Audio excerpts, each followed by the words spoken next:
ഇളയ മകനെയും അമ്മയെയും കൂടപ്പിറപ്പിനെയും കൊലപ്പെടുത്തിയ മകനെ കാണാൻ ആഗ്രഹമില്ലെന്ന് വെഞ്ഞാറമൂട് കൂട്ടക്കൊലപാതക കേസിലെ പ്രതി അഫാന്റെ പിതാവ് റഹീം.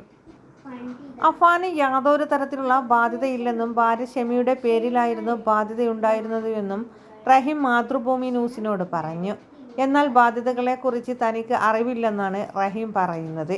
ഇക്കാര്യം ആശുപത്രിയിൽ വച്ചാണ് ഷെമി തന്നോട് പറഞ്ഞതെന്നും റഹീം കൂട്ടിച്ചേർത്തു. ആത്മഹത്യ ചെയ്യുന്നതിനെക്കുറിച്ച് ഷെമി തന്നോട് മുമ്പ് സംസാരിച്ചിട്ടുണ്ടെന്നും എന്നാൽ വീടും സ്ഥലവും വിറ്റ് കടം വീട്ടാമെന്നും പറഞ്ഞ് ഞാൻ അന്ന് ഷെമിയെ ആശ്വസിപ്പിച്ചെന്നും റഹീം പറയുന്നു. വെഞ്ഞാറമൂട് സെൻട്രൽ ബാങ്കിൽ നിന്നുള്ള ഹൗസിംഗ് ലോണായിരുന്നു പ്രധാന ബാധ്യത.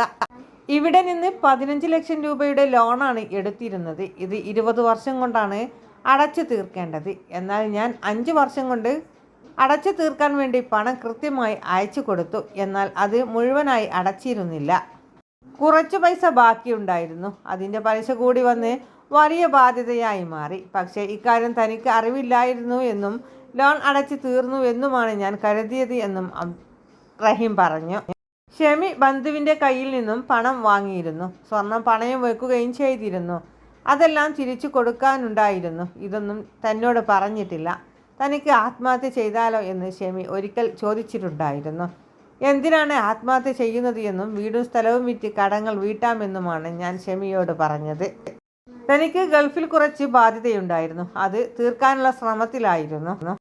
പക്ഷേ അത് നടന്നില്ലെന്നും റഹീം പറഞ്ഞു. അതേസമയം അഫാന്റെ ആക്രമണത്തിൽ ഗുരുതര പരിക്കേറ്റ് ചികിത്സയിലായിരുന്ന ഷെമി ആശുപത്രി വിട്ടു.